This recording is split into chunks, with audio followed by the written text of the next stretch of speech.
Good evening, everybody, and it's lovely to see you all again. We've got our regular panellists, and we've got a couple of newbies on the block, and we've also got our regular update from Rolls-Royce. But first of all, let's have a quick go around on introductions. Carl, if you can say who you are, please. My name is Carl Tring-Willis, and I'm the Community Development Manager at Derby City Council. I'm working as part of the team that are responding to the current challenges created by the COVID crisis. Wonderful. Lovely to see you as always, Carl. Matt.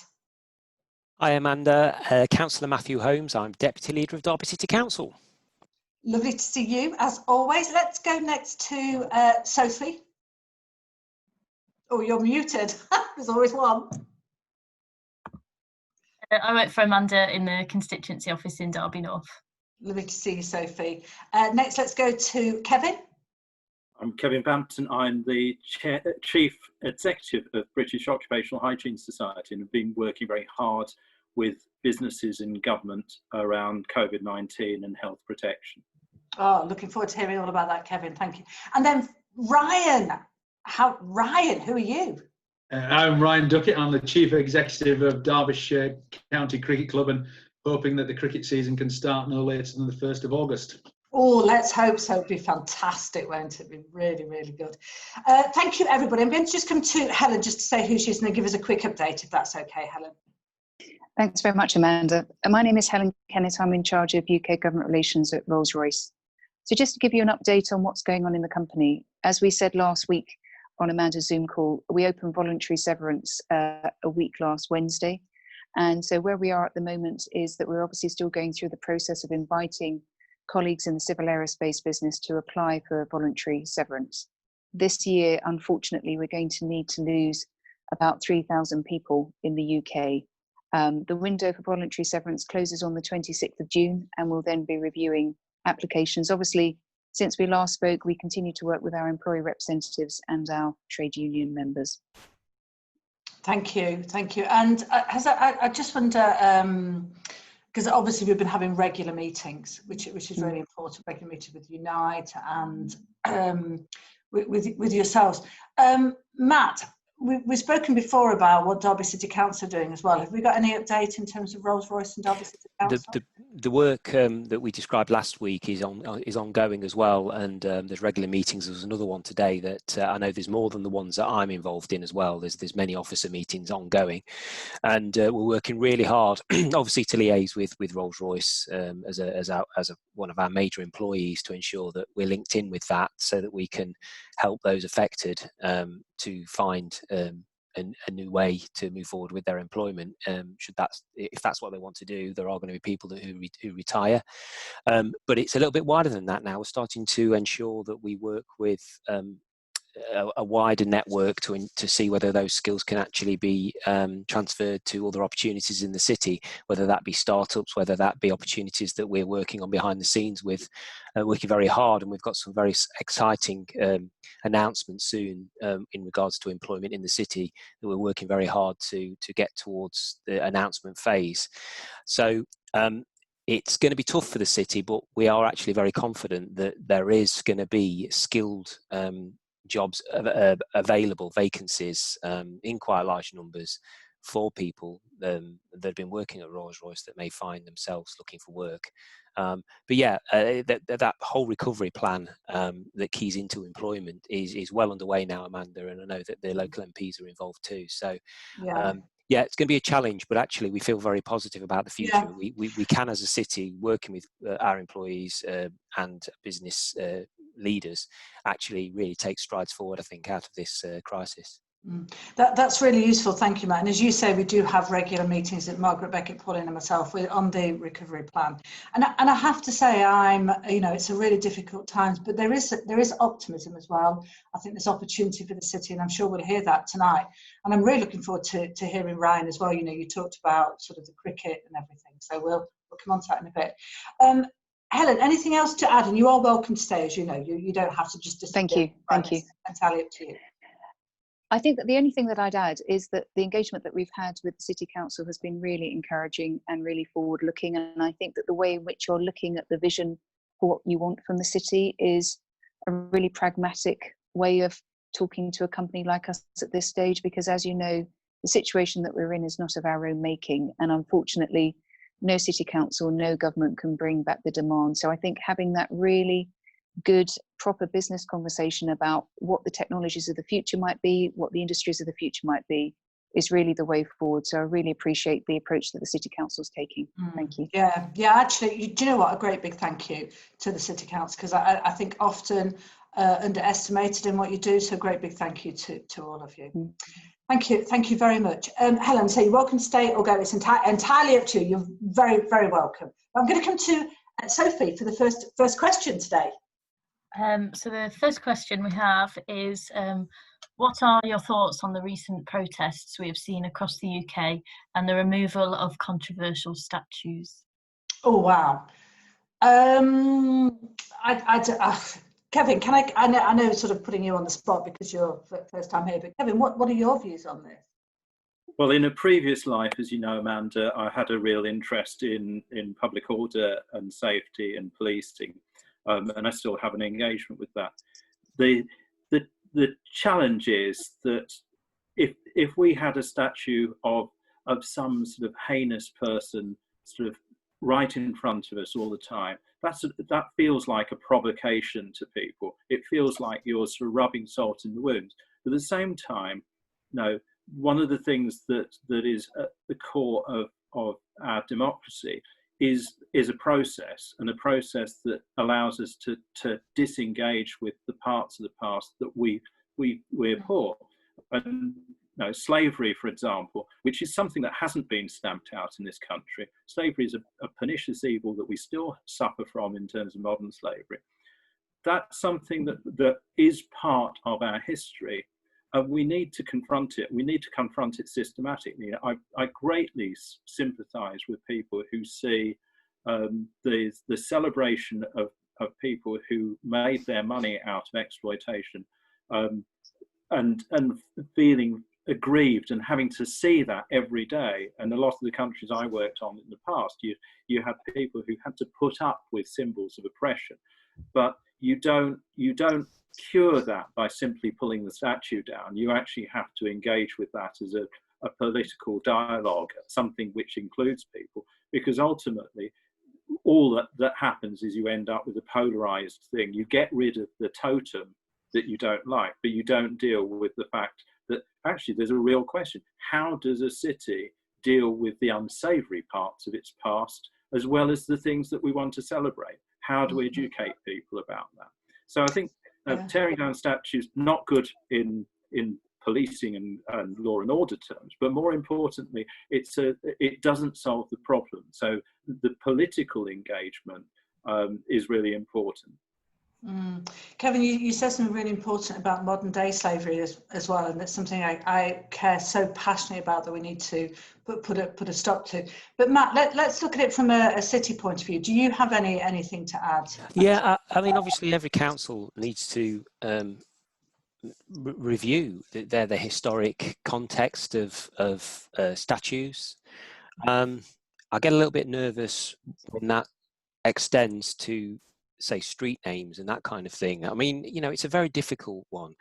There's got to be a proper process to have a look at this. I don't believe, from my experience, I'm not a historian, but I'm not aware of any statue in Derby that has connotations to history with regards to slavery or anything of that nature that we would need to review. I'm not aware of that.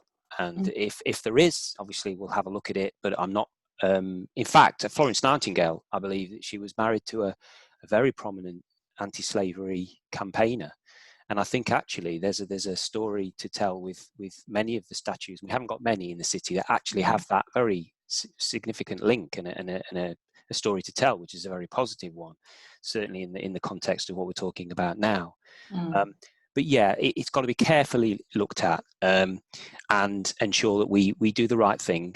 But we take the steps we need to take and have a look at things like everybody else in a calm manner and engage with those who we need to engage with and do what's right. And I think that's a common sense way of approaching this and recognising, the BLM protests and listening to that and ensuring that we work with those who want to see change. As we always have done as a local authority. But I think the Prime Minister was talking about, we haven't seen it in Derby, obviously, thankfully. But I think violence can be a betrayal of a protest. There can be absolutely valid reasons why people would peacefully protest, and that's the vast majority of people who want to do that, and that should be supported and listened to. It's when it turns violent that betrays that cause, I'm not saying that those particular protests, the people who actually really supported what they were trying to put across were the ones that triggered some of the violent scenes we've seen, attack the police and everything else. That just betrays the cause, in my view, and it muddies the water so much that it actually doesn't serve the purpose of the cause in the first place. So it's a very, very difficult one, Amanda. But from a local authority's point of view, we're having a look, like every other council, just to make sure, and we will engage to make sure that we're doing the right thing. Thank you very much, Matt. Ryan, what about yourself? Do you have any sort of strong views on this? Yeah, well, I mean, you couldn't help but be, the circumstances around the footage. We've all seen the footage of George Floyd, and you couldn't help to be shocked by it. I think, the large majority of people right around the world were shocked by it. So you can understand there being a strong reaction from people. It was shocking, and I think most people absolutely, footage I've seen, protested in the right way, and I just hope that the small, and I think it is a small minority that went probably that little bit too far, haven't undermined some of the strong messages that came from those protests. And as the guys have said, as Matthew have said and Kevin has said, there needs to be a process to go through, and if there is statues there that are inappropriate, because we shouldn't be celebrating people who've made money out of slavery, however long ago that might be, and times change, but it's still wrong and shouldn't be celebrated. So there's a process to go through there, and I just hope some of those people who just went probably too far haven't undermined that. But it's all very sad, and I just hope there can be some good come out in the end, and things do change in a positive way. Oh, thank you. Carl, have you got anything to add to that? I think, the original question was how we felt about the protests and the removal of statues. I'd like to say, actually, I was incredibly proud of Derby on Sunday. I've spoken to a number of people linked with the organisers of the event. The event achieved what it wanted to achieve. We supported the organisers. We facilitated ensuring it was safe for them. And actually, what we saw in Derby was a very kind of genuine solidarity within the community, exercising their right to peaceful protest, which they did very admirably and for a really genuine good cause. And I think, for me, it's the catalyst of things to come. Somebody said to me earlier today, if you want to know how Derby is as a community, just have a look at what happened on Sunday. Very clear that the organisers want to observe the guidelines, but at the same time, they had a message, and it was a very powerful one. As regards to the statues, I agree with Matt. I don't think we're currently in a position to say whether we've got anything in the city that might potentially be contentious or controversial.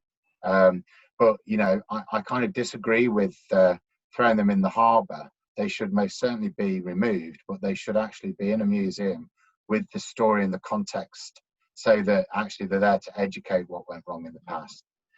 We can't erase the past, but what we need to do is make sure that we educate people to ensure that those travesties that occurred don't reoccur in the future. Absolutely. I think it's right there, Amanda, to say that actually Derby showed a peaceful and positive protest that had a really good, solid debate about the issue at hand, and people listened. And it was done in exactly the right way. And I think the majority of those kind of protests across the country are of that same sort of approach, which is exactly what it should be. It just seems, the scenes that were seen elsewhere were just a little bit worrying, that the message was going to be lost by whatever else happened in terms of that. So again, Derby leads the way in how it should be done, and we definitely welcome that debate, and we're more than willing, as Carla said, to work with everybody within the city to ensure that Derby is engaging. Thank you very much. I know, Helen, you're not from Derby, but is there anything that you've observed or comments? Can I just add that from a personal perspective, I fully agree with the comments that Carl just made about how we all need to make sure that this is a historical thing and that people actually learn from history. And I think to go back to actually a topic from the call last week when we were talking about calling out bad behaviour that we see, I think that modern slavery is very apparent if you open your eyes and you look for it. And I think that maybe one of the messages is that we all need to look for and call out all forms of discrimination and oppression and abuse in whatever form it might take in our society and in our workplaces. And we just need to be kind to each other and to see that not everybody is experiencing the same thing, and maybe they're going through their own personal hardships, but we just need to be there. And I think that that's probably one of the lessons that has come out of this COVID crisis, is that we all just need to be a bit more human.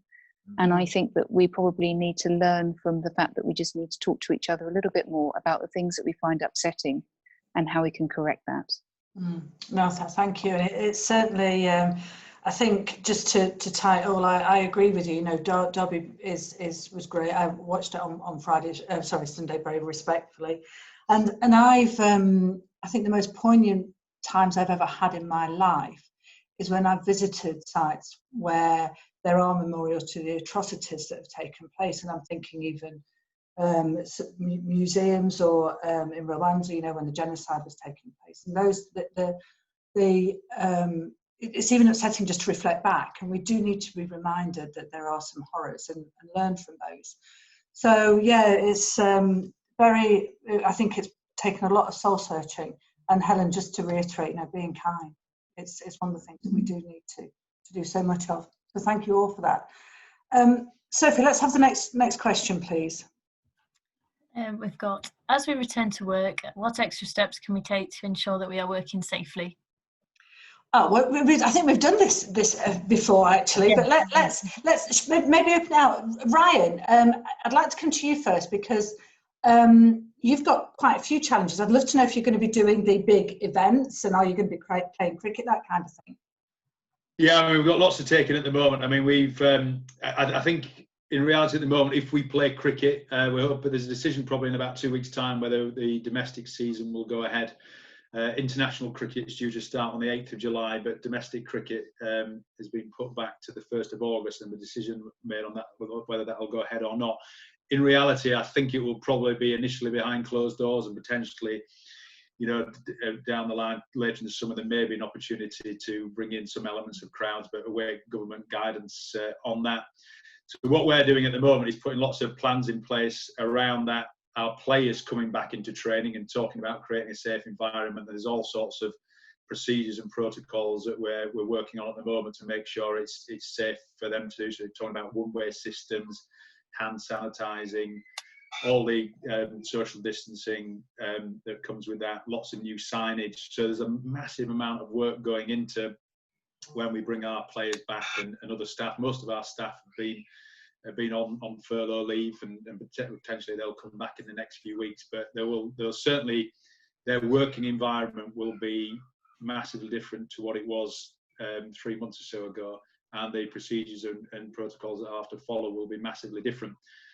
So that's from a cricket perspective. If we start then to bring crowds in, that is a totally different thing, but we are starting to work on that in hope that there might be some movement on that later in the summer, but we'll wait government guidance on that. But probably more important in the short term is our events business. So yeah, we've discussed a few times, Amanda, we've got our events business has grown significantly over the last few years, from our small meetings to charity dinners right up to our headline concerts. And for the last couple of months, most of our events have been cancelled, and we have postponed our concert. We had Michael Bublé due to playing at the Incora County Ground on the 29th of July, and we've postponed that until next year. So thankfully, rather than cancel, it is postponed, and it will now be on Tuesday the 20th of July. And whilst that's a negative, obviously we won't be having it this year. Thankfully, we have got a date for next year, and we're also having positive conversations about other concerts in and around that date as well. So early discussions there. So whilst it's a negative to lose a concert this year, we might make up for it with another one another one next year. Because you always do great. I mean, you know, I've been to lots of your events, like firework displays. They're great, all that kind of thing. So is there a possibility that might go ahead? Yeah, so we actually had 3 music events planned for this year in Derby, and we've had to postpone all 3 of them, unfortunately. But we're hoping that later down the line, I think our fireworks event was, I think it was Sunday the 1st of November it was going to be, and hopefully we can still deliver that. But we're just awaiting, you know, how restrictions and guidelines change over the next few weeks and months ahead. And then in the short term, just our hospitality business, whether we can start to deliver some form of events, whether it be meetings or dinners. We've got meetings booked in and dinners booked in for August and September, and even weddings. So whether we can go ahead with those, and if we can go ahead with them, what restrictions are in place, and whether we have to, there's a lot of, the hot topic at the moment is whether we have to stick to 2 metre distances, or whether that will get reduced to 1 metre. It certainly help businesses such as ourselves if you could reduce those restrictions to 1 metre, but we'll obviously work with what is deemed to be safe and in the public interest. So we await government guidance, and communications has been good. But yeah, huge impact on how we will deliver our match days, even if they're behind closed doors, but our events business as well. So we're in, you know, similar to restaurants and theatres and cinemas. There's lots of implications, and we await with interest. And as I suggested, most of our staff are on furlough leave at the moment, but hopefully over the next few weeks, as the cricket season starts to evolve, and hopefully events, we can start to bring people back. Yeah, no, let's hope so. I wish I'd seen Little Mix. I bet they were really amazing, weren't they? They were excellent, actually. I mean, it was a great night. That sell-out crowd, and you know, a brilliant atmosphere. You can probably hear my kids in the background. I'm sorry if there's a bit of they're very excited. But they're at the age now where they'd love to have the Little Mix back. We're a bit young a couple of years ago now. But, they keep saying to me, "Can't you get Little Mix back?" I know. I love Little Mix. I was lucky enough to see them once, and they are brilliant, absolutely brilliant. So yeah, get them back. No, it was a good show. I wouldn't claim to be a Little Mix fan, but you couldn't help it. It was a great atmosphere. I like Little Mix. Come on. And a good show. But as I say, disappointed this year, but great to get a date from Michael Bublé next year. And as I say, I can't give any exclusives on this call, but we've got. Well, that was going to be my next question. What exclusives, Ryan? I'm sure you can give us an exclusive. I can't. I've been caught out too many times before in these conversations where I've hinted that we'd got a certain act in, and then it doesn't happen. I think I've said numerous times on these conversations before, I have about 20 conversations about a concert, and out of those 20 you land one. And I learnt my lesson when I said to my mother-in-law, "You'll never guess what, we've got Lionel Richie this year." And then it went to Chesterfield instead, so she's never forgiven me. So Ryan, all me and Carl are asking for is steps. So if you can get us steps, we'll be there. I saw them at Butlins in Minehead. Yeah, honestly. Steps and the Wenger boys. I'll be there. Oh, brilliant. Well, I was going to come to you next, Matt. I mean, what about, because Michelova has quite a few. Yeah, so I've got something here. And again, I don't know if you can see that, but it's a park in New York, I believe. Yes. It's not very, right. So you can see that grass area. Yeah. And it probably looks like blobs of colour. It does. So what it is, so it's a park area, and there's perfect circles sprayed onto the ground, and they're obviously spaced 2 meters apart or so, and it's very neat. And basically, that struck me as a very good way of organising potentially an outdoor event that would be ticketed, and obviously the capacity of it would be a lot lower than normal. But that gives us an idea that if we do retain the 2 meter, then really it's going to be a struggle. But I understand why 2 meter is a viable thing. I'm going to have to see what government and their advisors think about reducing that potentially. But subject to weather, if you've got a large space, you could probably organise, well, if you did it well, a socially distanced event. It's not going to be easy, and whether it's commercially viable because you're using up half of your space for literally space, I don't know. I know that Michelova Football Club, as they're called now, Michelova Sports, our Michelova work with them on the Hot August nights, and I know you've been and enjoyed it. Yeah, fantastic. And it's fantastic. Thousands of people turn up.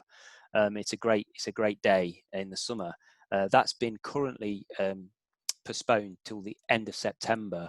But again, it's difficult for them because the government need to obviously haven't really made it they haven't allowed large gatherings yet.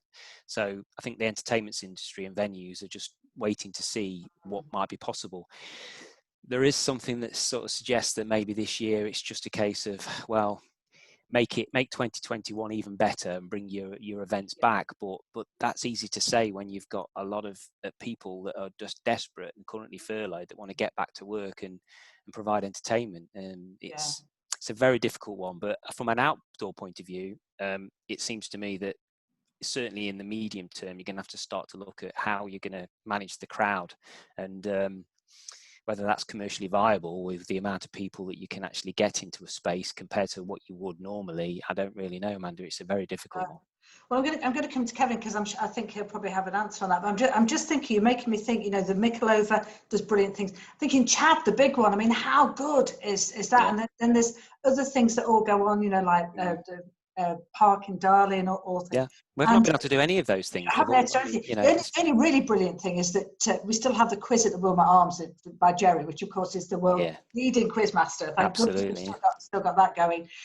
Kevin, how can we? Are you hopeful that we can start to do things?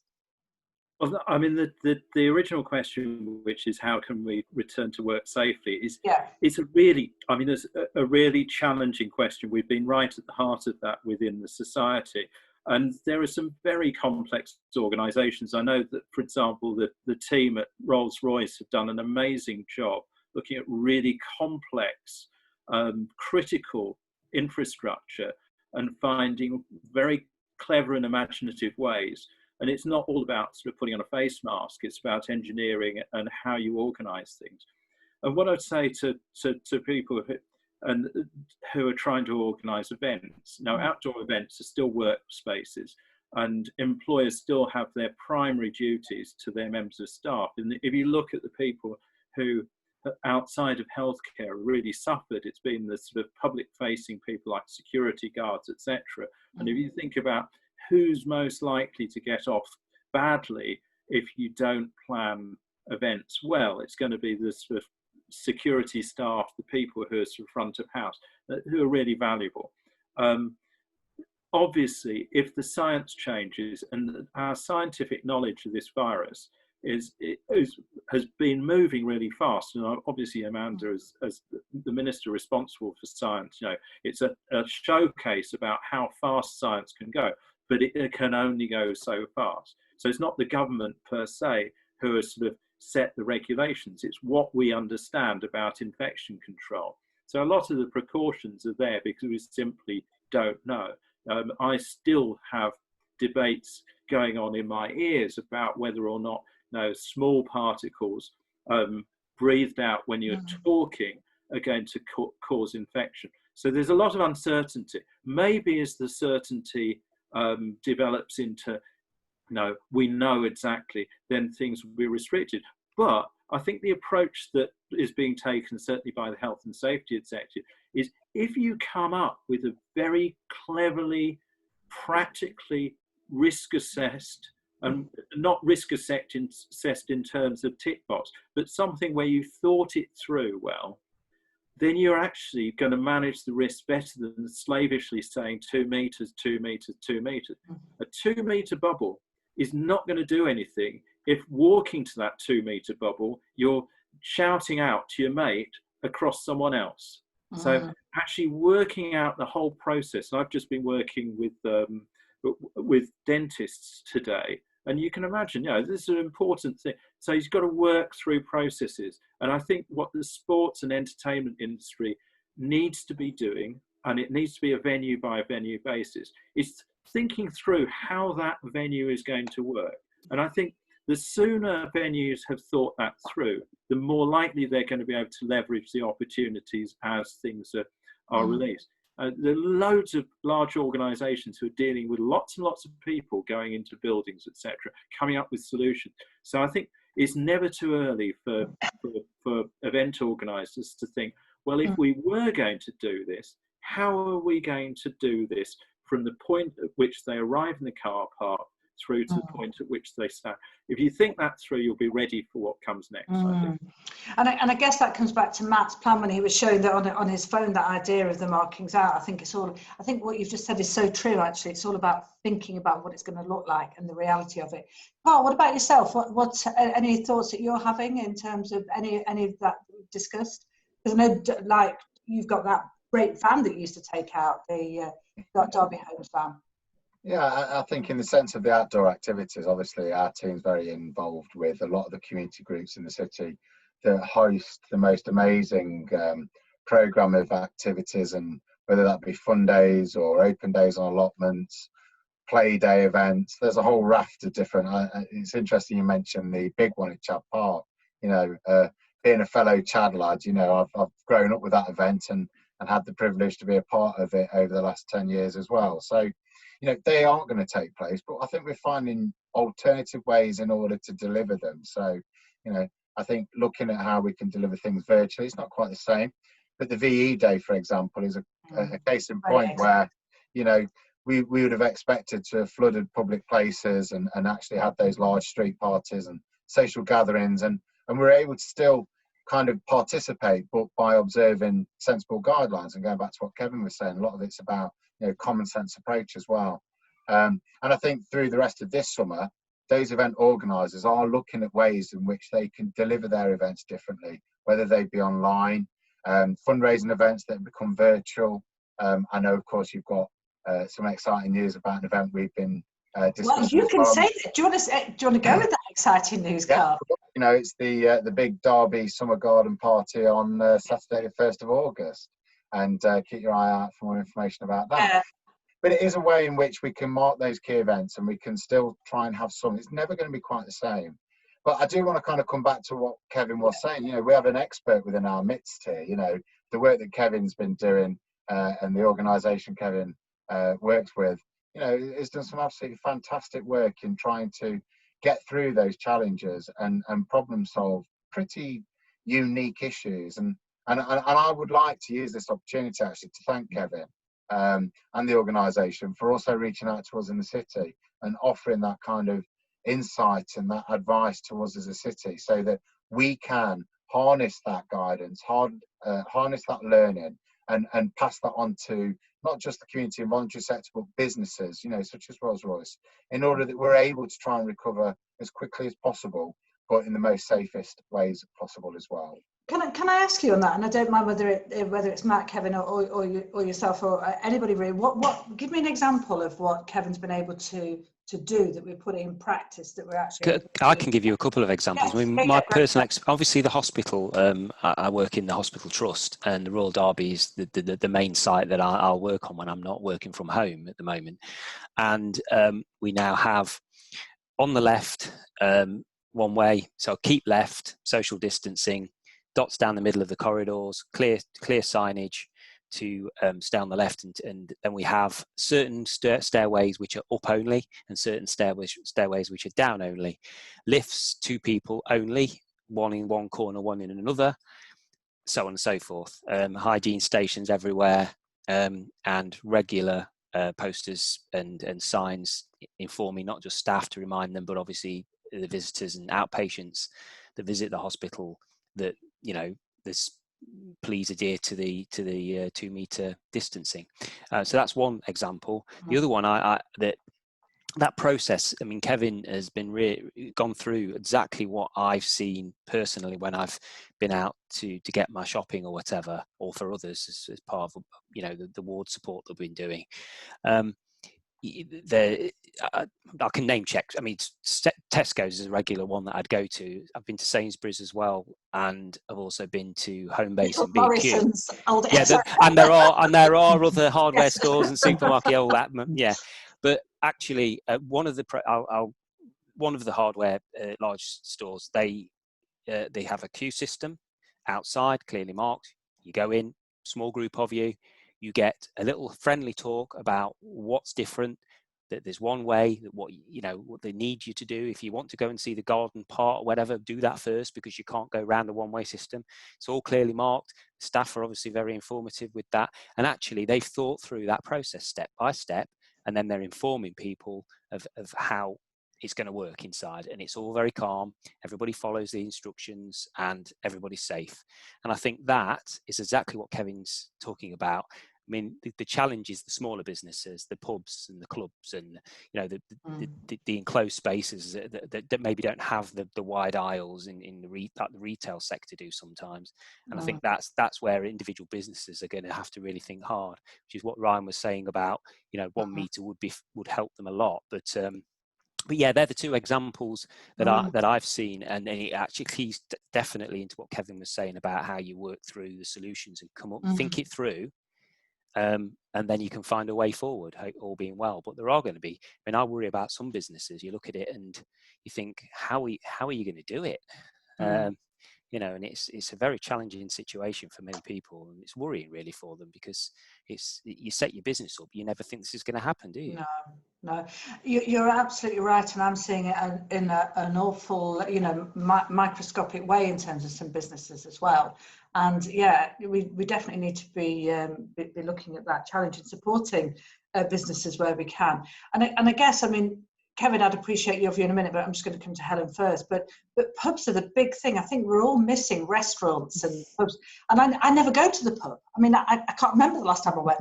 But now it's my heart's desire is to go to a pub, just to go into. So Helen, what about yourself? And then I'll come to Kevin on thoughts on that. Well, thanks very much to Kevin for the kind thoughts about the work that we've been doing at Rolls-Royce, because we did spend a lot of time, and we continue to spend a lot of time, to make sure that our people feel comfortable in the workplace. And as you will know, quite early on in lockdown, that we took a 1-week pause in our civil aero operations to be able to get that right. And then obviously, as and when the government guidance changes, then we will then obviously need to implement that too. In terms of what I'm missing, it's actually quite interesting. The other day down in London, there was a bit of a cold snap. So actually I put on my old work coat as a bit of a novelty, really. And in my pocket was information that was like a kind of a time capsule for previous life. In fact, it was a business card of somebody who was a former MP that I bumped into in Westminster. And I remember that evening, in fact, I was on my way to a reception in the House of Commons, and I stopped in at Strangers Bar on the way. And yet, it's just extraordinary. All those things that used to be so normal, you do sort of miss because of the novelty of it. But I think that the reality is that we're all very accepting of the situation that we're in at the moment, that we need to follow the medical guidance, that we need to work with our people to make sure that they feel comfortable with the measures that we've put in place. And for many of us, we'll continue to work from home for a very long time. And I'm very accepting of that, because I wouldn't want to in any way demand to go into the office, and so therefore to put somebody else at risk. But thank you very much to Kevin and his organisation for everything that they've done. Yeah, and I quite like that, working from home as well. My daughter's just gone back off maternity leave, and working from home is actually advantageous, because she's getting as much done, but she's not having to probably leave as early to get away through traffic. So I think there's a lot of lessons to be learned on that. I was going to come back to Kevin, but I think we need to go on to the next question first of all, because I can't believe the time is nearly 1:45, so we're running out of time. So thank you. Sophie, let's have the next question, and then we'll come to you first on this, Kevin, I guess. So we've got, what is the current status of the assembly rooms project? So it might be Matt. Matt, current status on the assembly rooms. Well, we're not refurbing it. We explained that to ensure taxpayers' money wasn't spent on something which the costs were escalating on, that we felt we'd have to review that, and we've ceased that refurbishment project. We felt was the right decision to do. It was escalating well beyond £30 million. I think the last estimate before we officially ceased that piece of work was 33 million, and there was no guarantees that it wouldn't escalate more.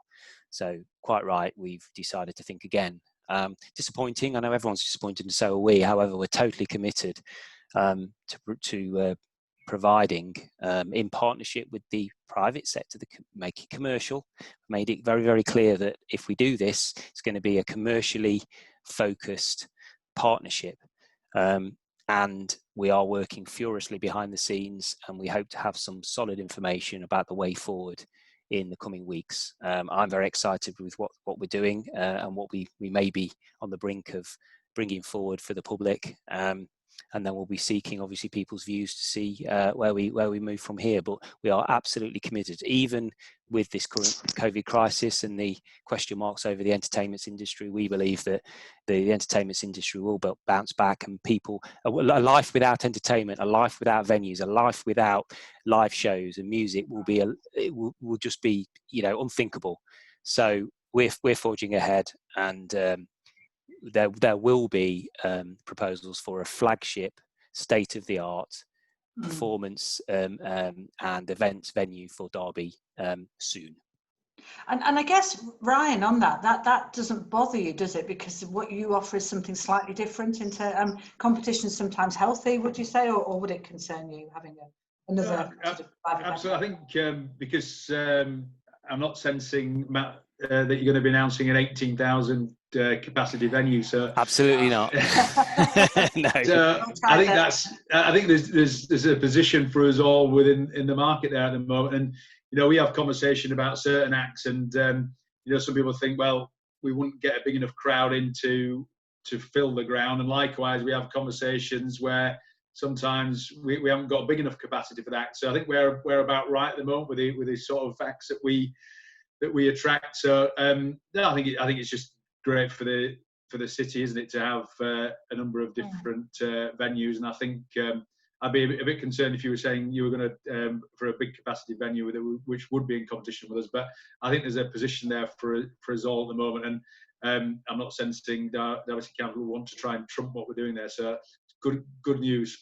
Yeah, because I think, was it Mamma Mia or something, a tour I came to see as well? Was it ABBA or something? Yeah, no, it's a good point actually, Anna. Yeah, so one thing that we have done is and have been very positive for us. We've done some smaller music events. So with the 2,000 capacity, what we've done is we've just configured the ground differently for those events. So those have been positive, and it may well be, I don't know again what capacity you're looking at. So maybe that would affect our abilities to host those events without going in competition with that new venue. But those have been good, and I suppose whilst the Assembly Roots hasn't been there, it's been an opportunity for us to deliver those events, and I think you know people have appreciated that. It's been good for us commercially, and I think it's been good for the city not to miss out on some of those events. So we were proposing to do 2 of those, as well as the Michael Bublé concert. We're looking to do 2 of those smaller music events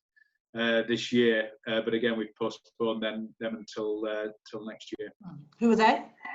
So we had Mamma Mia coming back, and then there was West End Stars who were going to perform an evening of Elton John music. So that was on the back of last year. We had a really good event, which was the cast of West End cast of We Will Rock You performing an evening of Queen. So it wasn't the We Will Rock You show, but it was all Queen music with West End Stars. And the feedback we had was fantastic. And I must admit, we were tempted to bring that back again this year, less than 12 months after, but we decided to do it. We may well do that next year, which would be 2 years afterwards, because it was so popular, and I think a lot of people would want to come back and see it. It's just so exciting. It makes you feel, and we were talking at the beginning about what a vibrant city we are, and it's just giving me a feel that we're all working together on this. Matt, I just would be interested for a quick update before I come to Sophie for the next question. Then maybe Kevin challenges this brings as well. Is Infinity Park? How's that going out of interest? Yeah, it's going very well. There's some more negotiations going on behind the scenes for some more investment there in R&D. So yeah, it's obviously we need to have a look at very close look really with regards to the news from Rolls-Royce, because you know supply chains are obviously impacted as well as Rolls-Royce in this COVID crisis. But yeah, it's going very well. It's very vibrant.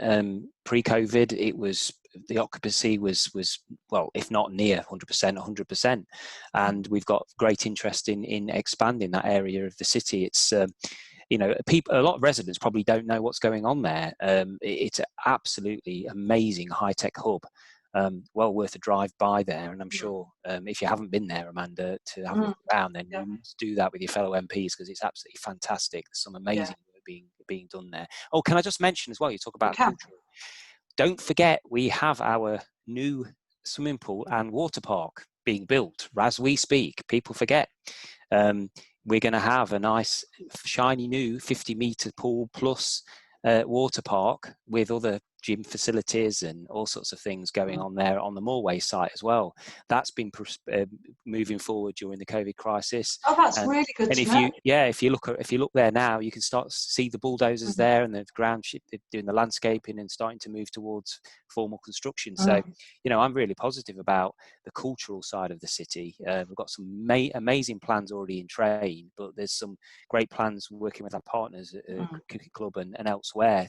It's going to be a great job. It's going to be a hugely vibrant cultural place in the next 18 to say 3-4 years. It's going to be incredible. There'll be so much to do and see that it'll be the place to live and work and play.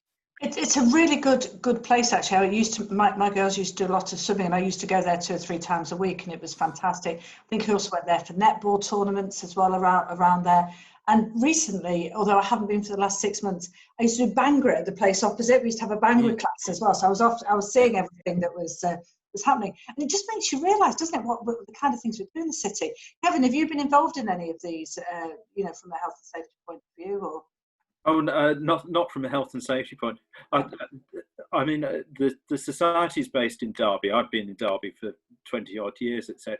I wanted to say something about the pubs and the small businesses, because the British pub, the rise of the British pub came out of the Great Plague in the 14th century, because people in this country will always find a way to drink. And if you think about what pubs and clubs have had to deal with, banning of smoking, I'm an ex-smoker, and that was such a sort of a big thing. People thought, oh my goodness, no, drink driving, etc. And the reality is the ingenuity of the British and their ability to find a way to have a pint will come through. There's no and Derby, as being the brewing capital of the world, will of course be at the forefront of that. And it's almost symbolic of the small businesses, etc., through to the large businesses.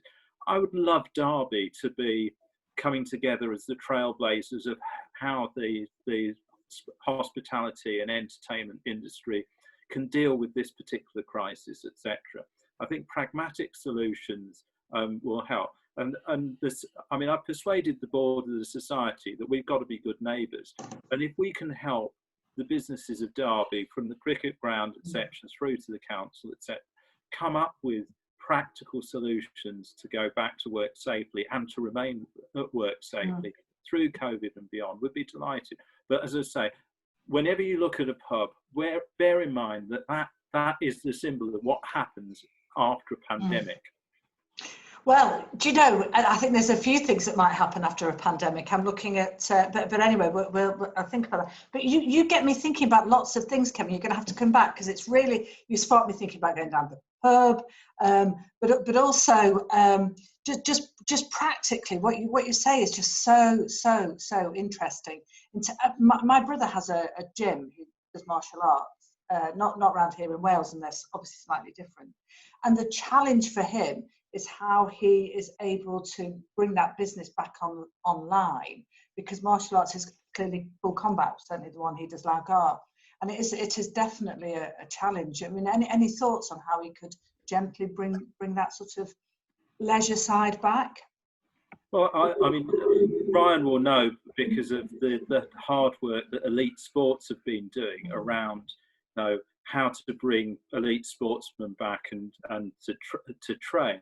And there are ways in which you can sort of at least start getting people together in a safe way, with social distancing. There are ways that you can think of to do it. If you can do it in a workplace, you can do it in a different type of environment, and you can maintain social distancing. I think the challenge has been perhaps that the entertainment industry has possibly not been seen in quite the same way as some other industry, and the crucial role of entertainment in maintaining mental health and probably actually keeping people from congregating in ways that are not controlled has probably not been appreciated. So I think there's an argument, and this is not the society, this is me personally, I think there's an argument to say actually that if venues can come up with safe ways to bring people together, whether or not it's to practice martial arts in a non-contact way,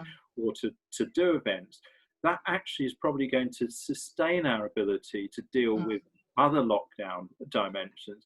Because ultimately, especially young people, there is only so long you're going to reasonably be able to maintain the boundaries. So things that can actually engage people, maintain mental health, keep us going, actually provide a crucial morale element. And this is where, looking back at the war, the morale element was always recognised. Because I'm going to come to you actually, Carl, and then perhaps back to you, Ryan, on this. So one of the challenges, because I know I'm thinking of sporting communities, but one of the challenges my brother's certainly had is he organises competitions, and they are, as you said, I suppose there's ways of thinking how you don't have that full contact. I'm not quite sure how you do that, but he said the biggest problem for these competitions is fitness levels, because without being able to physically do what is a fundamental part of the sport, he's really finding that a challenge. But Carl, in terms of mental health and sports, because you've got sporting communities you work very closely with, haven't you? Yeah, I mean, it's interesting. We one of our projects in the city, which is really unique and quite a special project, is called Aspire Wrestling Alliance, and that's a project that operates in Derwent, and essentially they use the contact sport of wrestling as a means of engaging young people, providing a safe haven for people. There's a huge undertone around that project around supporting people with mental health, which makes it really unique. And that project, of course, is currently also one of our local food distribution hubs. So they've kind of adapted the services they were providing before, supporting people around mental health and young people and youth engagement, to suddenly adapting to providing one of our 10 local food distribution hubs and doing a lot of work around befriending and connecting people who are socially isolated. So they've really adapted to the challenges that COVID has created. But of course, for them, they're seeing their revenue is based around their classes. And of course, it's a contact sport, and that's not going to be returning anytime soon. So what they're doing at the moment is exploring ways in which that they can focus on the other elements of that. So part of wrestling is about developing your character. You know, the characterization. Absolutely. So, you know, it's not just the physical side of it, but it's also the kind of, you know, self-confidence side of it as well. So they're doing some work about how they can bring the people who were accessing the service before in, but use the new services they're providing through the work through the community hub to actually start to instill those skills and confidences in the same cohort of people, but in a different way. And certainly that kind of virtual kind of, they do a lot of pictures online, which is all pre-match kind of banter. So they've been doing a lot of public speaking, crafting, you know, costumes and characters and storylines, still contributing to people's mental health and sense of belonging, but just in a different way to what they did before jumping in the ring. It's ingenious, and you just reminded me. You've taken me straight back to my nan, because years ago, you know, she was a wrestler. Well, no, but I think she did. She wanted to get in the ring sometime. She used to sit on a Saturday afternoon. That was all you could get on TV. She just used to sit and watch the wrestling, and she was convinced. I mean, I was always convinced it was choreographed, and I think that's what you're implying, Carl. No, not at all. It's all real. Completely real, totally real. It's all real.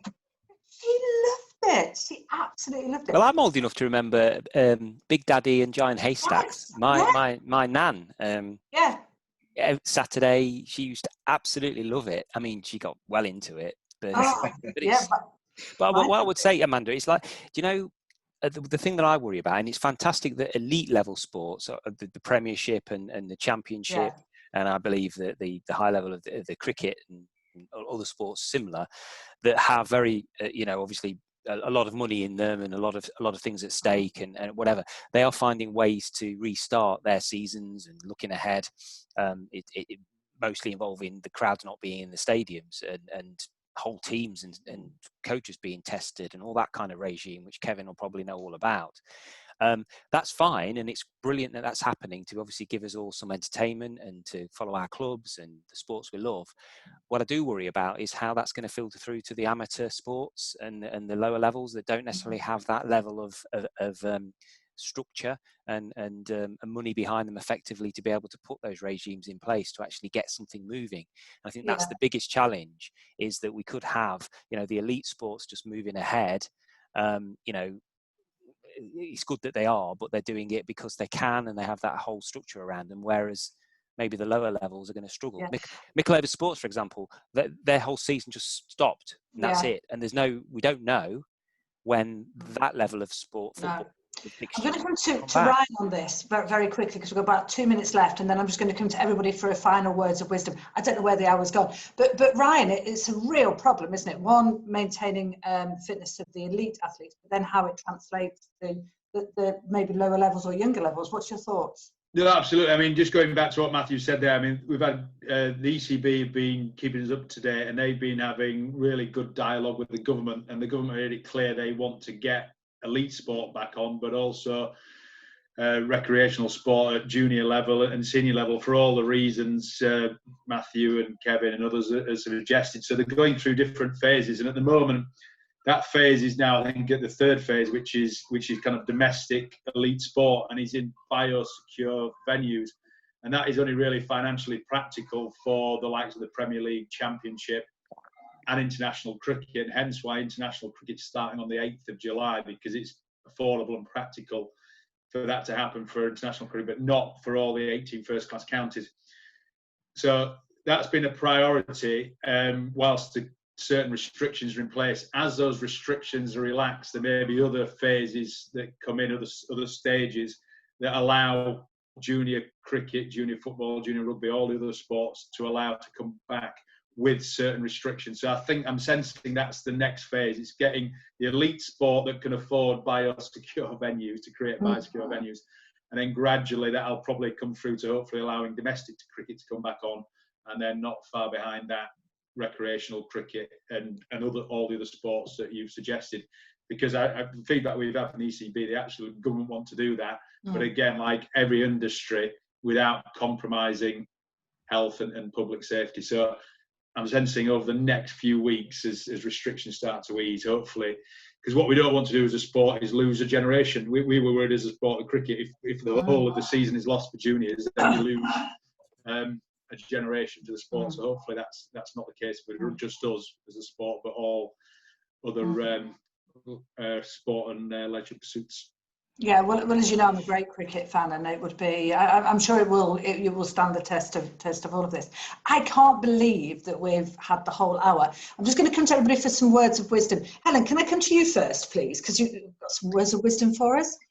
I don't think I've got any words of wisdom, but just in terms of sports, the sports that I really like are big tournament sports, so things like the Olympics and the Commonwealth Games. Yes. I can get absolutely absorbed into those, and the other good side of those is that requires everybody to fly very long distances on aircraft being powered by Rolls-Royce engines. So I'm really looking forward to big international sports tournaments coming back, which will bolster the Rolls-Royce business. Words would be brilliant. Yeah. Sophie, words of wisdom from you. I don't know. I'd say there's a lot going on at the minute, not just with the pandemic, but overall. And I would just say just to stay safe, stay sensible, and be kind. Yeah, always great words. Kevin, what about yourself? I think what I would say is thinking ahead. This is going to be with us for a while, but thinking ahead, planning ahead, thinking about what you got. So whether you're a sports team or whatever, how could we do it if things are a little bit more relaxed? That's the key. We'll get people back doing the things they want to do sooner. Thank you very much. Ryan, what about yourself? Well, you put me on the spot. I wasn't aware I needed to do this, but just thinking about going back to a few points earlier about all the things that have gone on with George Floyd and all those sad things there. I'm sensing that people through lockdown have become more friendly and been nice, and I think that's one of the things. Be nice to each other, isn't it? The words of wisdom. I think in everything, one of the things we take from this is, people have got closer to the neighbours and everything else, and let's just be friendly and nice and take some learnings from some of these adverse times, whether it be lockdown or what sadly happened with George Floyd. I think we all need to be nicer to each other, don't we, around the world. Here. Carl? My last words will be that We are starting to see people who are being unfurloughed, and obviously the high streets open next week. We'll see a number of people returning to work. Some of those people have been volunteers in our communities for the last 12 weeks, and they're obviously going to be returning to work. So we are still looking for people who can volunteer. And equally, at the same time, we are saying to people, you know, it could be as a result of test and trace. It could be as a result of your volunteer who's been supporting you returning to work. If you suddenly find yourselves in a position where you need some support, whether that be with shopping, prescriptions, befriending, or whatever, please phone 01332 640 000. Brilliant. Thank you so much for that. Matt, just before I come to you for the final word, Sophie, who have we got next week? We've got Julio from Derby City Missions. Derby City Missions, and the second panellist is to be confirmed at the minute. Oh, oh, I wonder what that means then. That could be, I hope there's somebody really exciting then. Thank you. Let's go finally, Matt, then. Do you have any updates on anything or some final words to leave us with? I think what I will say is that I've noticed over the last few weeks, I feel a lot more positive about where we're all headed. And I think that we're very resilient in this country, and we're very resilient as human beings. And I sense that there's a lot of turmoil in the world at the moment and a lot of problems. But I think if we work together, and I'm starting to see this, we can get through this, even if we accept that COVID's going to be with us for a while before potentially a vaccine and hopefully a slightly easier future. I genuinely believe that we can work around this. We can find ways, as Kevin has said, to move forward, to get the travel industry and the airline industry back on its feet, and to get back to some kind of normality. And whereas that, I felt very pessimistic about that week 1 or week 2 or week 3 when we did these Q&As. Actually, I'm starting to see industries and very clever people work together to find solutions. And I think if we all do work together, I think it won't be normal, but it will be the new normal, which will allow us to do many of the things which we did before in a slightly different way. And I'm very positive about that. I think I'm seeing signs of that now, and I think as a country we can really get back to doing the things that we love to do, working together. But we need to stick together and work together and just try and have a consensus about what we're trying to achieve, and not fall out and get distracted by other things. Yeah, true. Thank you so much. Thank you so much to all of you. Helen, are you here next week, if that's okay? Absolutely. If you will have me back, I'd love to come and join you again. We love our updates. And Ryan and Kevin, I hope you'll come back at some point. Absolutely, yeah. Thank you for inviting me on, and happy to be on again if you want me. Oh, it'd be lovely. Yeah, definitely. Matt and Carl, can we see you next week, please? Yeah, I want Carl back where his clock is. Is he in the loft or something, Carl? Yeah. Have you been sent to the loft? I have. Your clock's working in the loft, though. Yeah, that's it. Yeah, but look at that mirror behind you. We need to get James back, don't we? To about 1920s, 1930s, something like that. Oh, I don't mention it. Not after the last time. No. Thanks ever such a lot, guys. It's been genuinely great to see you as always. Take care. Stay safe. You. Thanks. Thank you. Bye.